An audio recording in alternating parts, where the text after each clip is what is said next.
The alien commander's response was to order all fighters to open fire. Thousands of energy beams struck the Prometheus's shields simultaneously, creating a light show that would have been beautiful under different circumstances. Shields holding at 99.8%. Prometheus reported. Energy absorption complete. Their weapon specifications have been analyzed and catalogued. Shall I demonstrate our improvement on their design, Admiral? Sarah nodded. Show them why humanity needs only one ship to defend Earth. The Prometheus's hull rippled like liquid metal as it adapted, incorporating the analyzed alien weapon designs into its own systems. But instead of simply copying them, it improved them, made them more efficient, more powerful. The quantum AI had done in seconds what had taken the aliens centuries to develop.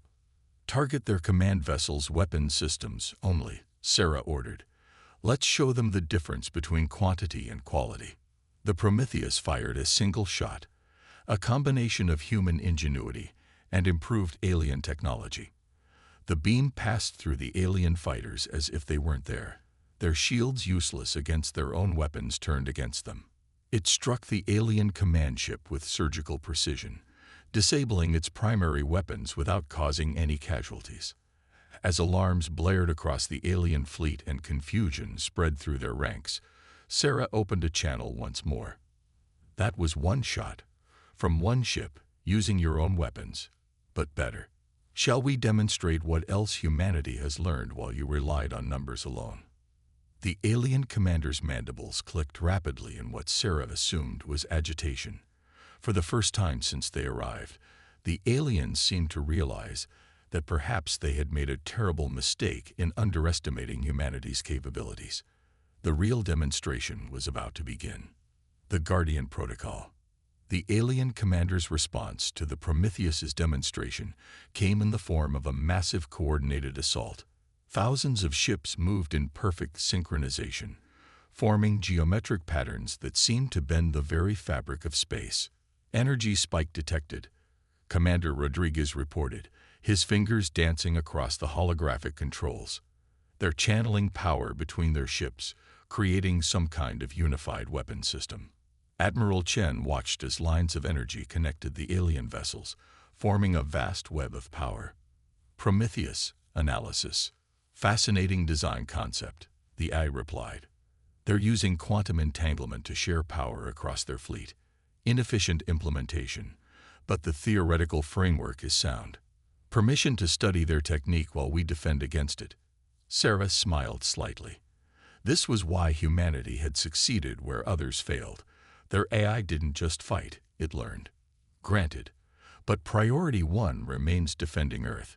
The alien fleet's combined energy reached critical levels, and space itself seemed to warp around them. When they fired, it wasn't individual beams, but a massive wave of energy that rippled across the void, threatening to tear apart anything in its path. Incoming fire in 3 seconds, David announced, his voice steady despite the unprecedented attack heading their way. Traditional shields won't hold against this. Who said anything about traditional shields? Sarah replied. Prometheus, initiate Guardian Protocol.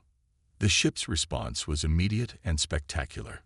Its hull began to flow like quicksilver, forming new patterns and structures that defied conventional engineering. Quantum computers calculated possibilities faster than human minds could comprehend, and the AI implemented improvements in real time. The energy wave struck and split around the Prometheus like water around a rock. But the ship wasn't just defending, it was analyzing, learning, improving. Energy pattern analyzed, Prometheus announced. Their weapon relies on synchronized quantum states across multiple vessels, an impressive achievement, but fundamentally flawed. Shall I demonstrate the correction? Sarah nodded. Show them how it's done. The Prometheus's hull continued to shift, now incorporating elements of the alien's own technology, but refined, improved, and integrated with human innovation. Where they needed thousands of ships to generate their energy wave, the Prometheus could now do it alone. Target their secondary command ships, Sarah ordered. Disable only. Let's show them what their own technology can do when properly optimized. The Prometheus fired, But instead of a crude wave of energy, it released a precisely controlled cascade that flowed through space like liquid light. It struck the targeted ships with surgical precision, disrupting their power networks without causing catastrophic damage. The alien commander's voice crackled over the comms, mandibles clicking in agitation. Impossible. How can one ship withstand the combined power of 1,000? Because you fundamentally misunderstand efficiency, Sarah replied calmly.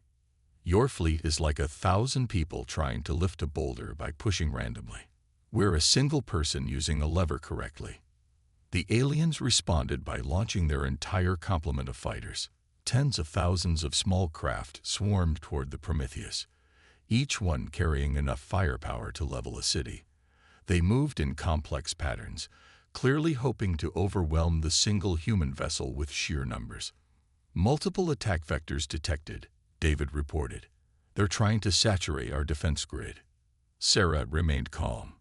Prometheus, show them why quantity isn't everything. Initiate swarm defense protocol. The ship's surface rippled again, but this time, instead of forming new weapons, it released thousands of tiny objects, each smaller than a fighter pilot's fist. These weren't traditional countermeasures. They were adaptive nano-units, each one controlled by an extension of the ship's Nano-swarm deployed, Prometheus reported. Each unit is currently absorbing and analyzing their fighter technology. Fascinating design elements detected. Permission to incorporate useful features. Granted, Sarah replied. Let's turn their numbers against them. The nano-swarm engaged the alien fighters, but instead of destroying them, the tiny machines began to interface with their systems. Fighters that came in contact with the swarm suddenly found their weapons powering down, their engines operating at peak efficiency instead of the overclock they'd been pushing. What are you doing to our ships? The alien commander demanded. Improving them, Sarah replied. Your fighters were operating at 60% efficiency. We're showing them what they're capable of when properly optimized. Consider it a free upgrade. The alien fighters began breaking formation, their pilots confused as their ships suddenly operated differently. Better, smoother, more efficiently. Some tried to continue their attack run, only to find their weapons refused to fire at targets containing life signs, an ethical upgrade courtesy of human programming. But the aliens weren't done yet. Their main fleet began charging something massive, something that made the ship's sensors scream warnings. Gravitational anomaly detected, David reported. They're trying to create a localized space-time distortion. Sarah's eyes narrowed. They're attempting to generate an artificial singularity. Bold move. She turned to her crew. Prometheus, prepare for gravity manipulation protocols. Let's show them why humans spent so much time studying black holes. The real test of humanity's technological superiority was about to begin. Evolution of war. Space twisted and warped as the alien fleet's gravitic weapons reached full power. The pinpoint of absolute darkness formed between their ships, growing rapidly as they poured more energy into their artificial singularity. Gravitational distortion reaching critical levels, Commander Rodriguez reported, his eyes fixed on the readings. They're creating something far more powerful than our simulations predicted possible. Admiral Chen watched the growing darkness with calculated interest. Prometheus, analysis of their gravitational technology. Their understanding of gravity manipulation is impressive but incomplete, the AI responded. They're brute forcing their way through space-time rather than working with its natural properties. Highly inefficient. Shall I demonstrate the correct approach? The singularity pulsed, its event horizon expanding rapidly toward the Prometheus. The alien commander's voice came through, smug confidence restored. No single ship can withstand a gravitational weapon of this magnitude. Surrender now, and we may preserve some of your technology for study. Sarah's response was to stand calmly from her command chair and straighten her uniform. Prometheus, initiate gravity manipulation countermeasures. Show them what we learned from studying black holes. The ship's hull transformed again, but this time the change was more subtle. Instead of weapons or defensive systems, the surface began to emit patterns of energy that seemed to bend light itself. The Prometheus wasn't just defending against the gravitational attack, it was reaching out to touch the fabric of space-time. Gravitational fields synchronized, Prometheus announced. Their artificial singularity is now under our control. Fascinating design. I've identified 37 potential improvements to their approach. Should I implement them? The alien commander's mandibles clicked rapidly as they watched their ultimate weapon stop expanding. Impossible. The gravitational forces should be tearing your ship apart. You still don't understand, do you? Sarah replied. While you were building bigger weapons, we were learning to dance with the fundamental forces of the universe. Prometheus, show them what real gravity manipulation looks like. The artificial singularity began to move, controlled by the Prometheus's advanced fields. But instead of using it as a weapon, the ship began to reshape it, converting its destructive potential into something else entirely. Energy conversion process beginning, Prometheus reported, redirecting gravitational forces to create a stable micro-universe testing ground. This should provide an excellent opportunity to demonstrate proper space-time manipulation. The darkness between the fleets transformed into a swirling vortex of light and energy. Where the aliens had created a crude weapon, the Prometheus had crafted a controlled space-time laboratory. The ship began releasing small probes into the phenomenon, each one studying and mapping the physics at work. What are you doing? The alien commander demanded. Science, Sarah replied simply.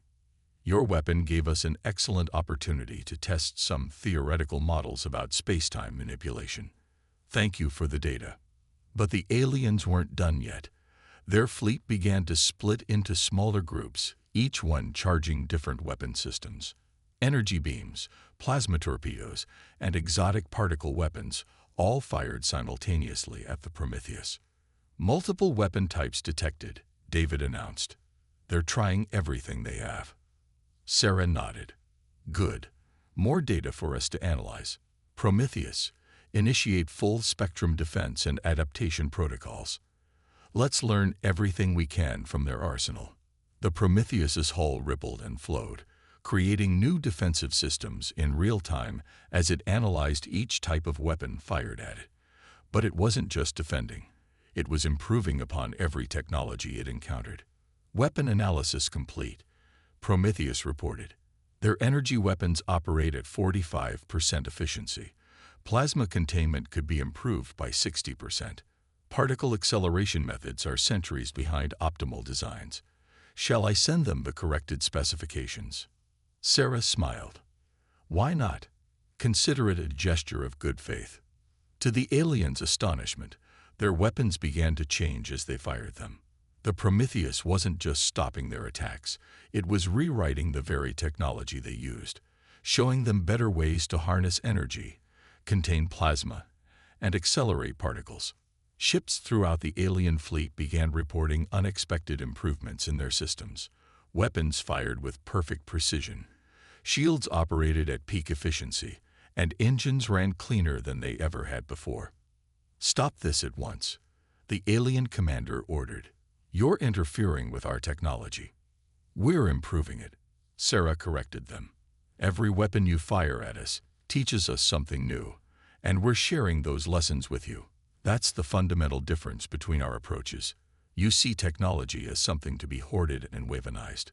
We see it as something to be understood and improved. The alien fleet's formation began to break down as more and more ships reported unexpected changes to their systems. Some captains were horrified to find their weapons would no longer target living beings. Others were amazed at the sudden improvements in their ship's capabilities. You can't just change how our technology works, the commander protested. Actually, we can, Sarah replied. And we will, because that's what humans do. We learn, we adapt, and we make things better. The only question is whether you'll learn from this encounter or continue to fight against your own improvement. The battle was reaching its turning point, but not in the way anyone had expected. The real question wasn't who would win. It was who would learn the most from the encounter. Paradigm shift. Chaos erupted across the alien fleet as ships began reporting radical changes in their systems. Some vessels found themselves operating with unprecedented efficiency, while others discovered their weapons had been transformed into research tools. The neat battle formation dissolved into disorder as individual captains struggled to understand what was happening to their ships. "Admiral," Commander Rodriguez called out, "I'm picking up increased communications between alien vessels. Many of them are broadcasting on open frequencies." Sarah listened as translations filtered through the Prometheus' systems. Some alien captains were demanding explanations for their improved systems. Others were excitedly sharing discoveries about their enhanced capabilities. Still others were arguing about whether to continue the attack or study these unexpected changes. "Your interference is causing dissent in our ranks." The alien commander's voice crackled with barely controlled rage. "This is a violation of our technological sovereignty." "Interesting choice of words," Sarah replied calmly. "Tell me, how many species did you ask before absorbing their technology into your collective? How many civilizations did you grant technological sovereignty before conquering them?" The commander's mandibles clicked rapidly in what the translation software identified as agitation. That was different. They were primitive species. They needed our guidance. Like we needed yours. Sarah raised an eyebrow. "Prometheus, show them our latest analysis of their fleet's technological development timeline." Holographic displays appeared across both fleets, visible to all ships. The Prometheus had reconstructed the entire history of the alien collective's technological advancement, showing how they had stagnated after reaching a certain point, relying on conquest rather than innovation to acquire new technologies. "Most fascinating," Prometheus commented, its voice broadcast across all channels. "Their last original technological development occurred approximately 300 years ago. All subsequent advancements came from absorbed species. They've been iterating on stolen technology rather than innovating." The revelation sent new waves of confusion through the alien fleet. Younger officers began questioning their superiors. Ship captains started demanding explanations from their command structure. The unified collective was showing its first cracks. "This is irrelevant," the commander shouted. "We are stronger together. Our numbers cannot be defeated." "Numbers mean nothing without understanding," Sarah responded. "Watch closely. Prometheus, demonstrate deep space molecular reformation." A space around the Prometheus began to shimmer as the ship activated one of humanity's most closely guarded technologies. Microscopic machines poured from its hull, but these weren't like the earlier nanoswarm. These devices began to interact with space itself, harvesting energy and matter from the quantum foam of reality. "Molecular reformation initiated," Prometheus announced, "converting background radiation and dark matter into useful materials. Would you like me to share the theoretical framework with their scientists?" Before the commander could respond, dozens of alien ships began broadcasting acceptance signals. Their scientific officers, many of whom had been quietly studying the Prometheus's improvements to their systems, were openly requesting more information. "You dare to accept data from the enemy?" The commander raged at his fleet. "Enemy?" Sarah interjected. "We've disabled your weapons without casualties, improved your technology without demanding anything in return, and offered to share our knowledge freely. Are these the actions of an enemy or of a teacher?" The alien fleet's formation continued to dissolve, but not from damage or destruction. Ships were actively breaking ranks, their crews more interested in studying the Prometheus's innovations than continuing a pointless battle. The molecular reformation demonstration had proven to be the breaking point. It represented technology so far beyond their understanding that it challenged their entire worldview. "A third of their fleet has powered down weapons," David reported. "They're requesting permission to send scientific teams to study our improvements to their systems." Sarah nodded. "Permission granted under standard safety protocols." She opened a channel to all ships. "To any vessel that wishes to learn rather than fight, we offer full access to our technological insights. The choice between stagnation and growth is yours to make." The alien commander's flagship suddenly powered up all weapons, its energy readings going critical. This is blasphemy. We are the collective. We do not learn from lesser species. Sir, David's voice was urgent. Their command ship is overriding safety protocols. They're pushing their reactors beyond critical levels. A suicide run. Sarah realized. They'd rather destroy themselves than admit their way isn't the only way. She straightened in her chair. Prometheus, emergency containment protocols. Let's show them one last lesson in humanity's approach to technology. As the commander's ship began its desperate charge, the Prometheus prepared to demonstrate why humanity's greatest strength wasn't in its weapons, but in its ability to preserve and protect even those who sought to destroy them. Legacy of innovation. The alien commander's flagship accelerated toward Earth, its reactors pulsing with unstable energy that threatened to tear the ship apart. Behind it, the remainder of the once mighty fleet hung in space, their crews transfixed by the unfolding drama.